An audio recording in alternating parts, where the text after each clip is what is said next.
Good morning students. आज हम आपको काव्य खंड का 5th चैप्टर जो कि आरोह किताब पार्ट 1 से लिया गया है।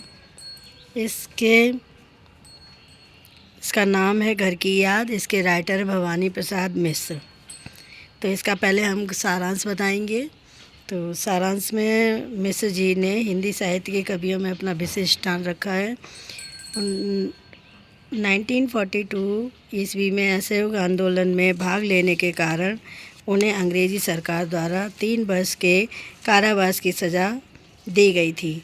वहाँ कारावास में ही उन्होंने घर की याद कविता लिखी थी। यह कविता कवि की भावपूर्ण काव्यात्मक अभिव्यक्ति है जिसमें उन्होंने घर के प्रति अपने लगाव तथा परिजनों की उभरती स्मृतियों की मार्मिक प्रस्तुति की है। जेल में रहते हुए कवि घर को याद करके व्यथित हो उठता है तो वह कालिदास के मेघदूत की भांति ही सावन को संदेश वाहक बनाकर अपने घर भेजता है कि वह उसके पिता को उसकी कुशलता का संदेश दे ताकि वे अपने 5वें पुत्र के लिए व्यथित यानी परेशान ना हों। कवि अपने भाई बहनों के व्यवहार का निरूपण करता है तो दूसरी ओर उसे अपनी माँ की वह गोद याद आती है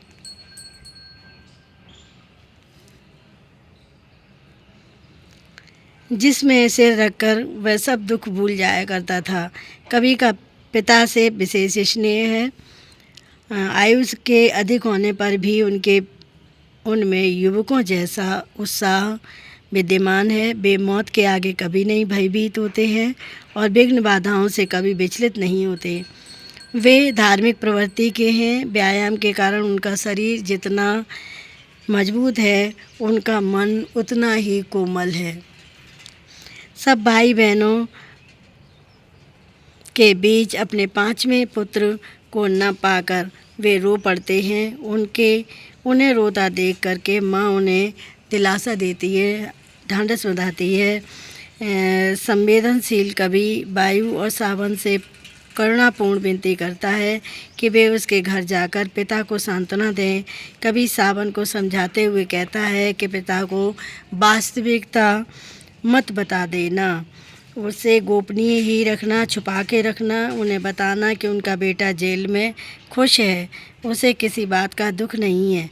उन्हें जरा भी शक न होने देना कि मैं यहाँ अकेला और पीड़ित हूँ, नहीं तो वे परेशान हो उठेंगे, व्याकुल उठेंगे, विकल हो उठेंगे। कवि कहता है कि हे सजीले सावन, तुम मेरे घर जाकर खूब बरसना, लेकिन ऐसी कोई बात मत कह देना, ऐसा कोई संवाद मत कहना कि माता पिता अपने 5वें पुत्र को याद करके परेशान हो जाएं, व्यथित न होने पाएँ। ऐसा संवाद कहना जिससे माता पिता अपने 5वें पुत्र को याद कर व्यथित न होने पाएँ, परेशान न होने पाएँ। ये था इसका सारांश घर की याद का। अब मैं आपको इसका फर्स्ट काव्यांश एक्सप्लेन करती हूँ।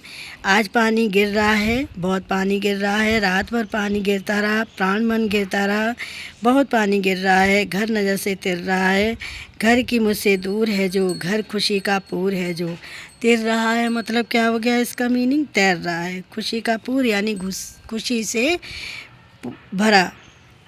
तो यहाँ पर कवि ने सावन की घनघोर घटाओं से निरंतर वर्षा हो रही है ऐसा वर्णन किया है और कवि को घर की याद व्यथित करने लगती है, परेशान करने लगती है, क्योंकि ये जो कवि हैं, अंग्रेज़ी सरकार ने कवि को असहयोग आंदोलन में सक्रिय भाग लेने के लिए कारावास भेज दिया था। तो उनके मन में घर के प्रति संवेदना बढ़ती चली जाती है। कवि कहता है कि आज बादलों से निरंतर पानी बरस रहा है, लगातार बहुत पानी बरस रहा है। आज यह वर्षा पूरी रात भर हो रही है। जैसे जैसे वर्षा का पानी गिरता जा रहा है वैसे वैसे कवि का हृदय और उसके प्राण घर की स्मृतियों से घिरते जा रहे हैं। इस घनघोर वर्षा के समय में अपना घर कवि की आंखों में तैर आया है। मतलब ये है कि घर की स्मृतियाँ आंखों में भर आई हैं, उसे घर की याद आ गई है। वह घर जो अब कभी से बहुत दूर है, जिसमें संपूर्ण खुशियाँ समाई हुई थीं। आज वही घर इस वर्षा में रहकर कवि को बहुत ज़्यादा याद आ रहा है। अब इसमें अवतरण से संबंधित कुछ हम प्रश्न पूछते हैं, उसका उत्तर भी बताते हैं। इसमें कवि कौन है? कवि भवानी प्रसाद मिश्र हैं। और कविता क्या है? कविता है घर की याद। कवि को क्या व्यथित करने लगती है? घर की याद। दूसरा, घनघोर वर्षा के समय कवि की आंखों में क्या आया है? उत्तर है कवि की आंखों में अपना घर तैर आया है। कवि के हृदय में स्वाभाविकता की सृष्टि कैसे होती है?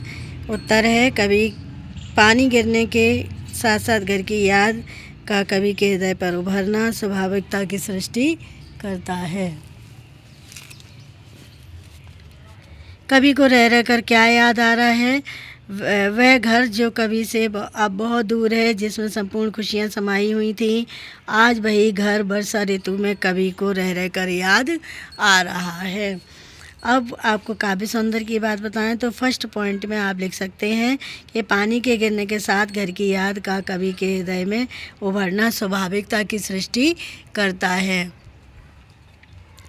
सेकंड पॉइंट में आप लिख सकते हैं कि यहाँ शांत रस विद्यमान है। थर्ड में अनुप्रास अलंकार का प्रयोग है। और फोर्थ में आप लिख सकते हैं प्रसाद गुण से युक्त चित्रात्मक भाषा शैली है। और फिफ्थ में छंदबद्धता है। और सिक्स पॉइंट में आप लिख सकते हैं खड़ी बोली कवि के भावों की अभिव्यक्ति में सक्षम है। तो ये फर्स्ट काव्यांश को हमने एक्सप्लेन किया। अब अगला काव्यांश अगली वीडियो में देंगे। Okay, thank you.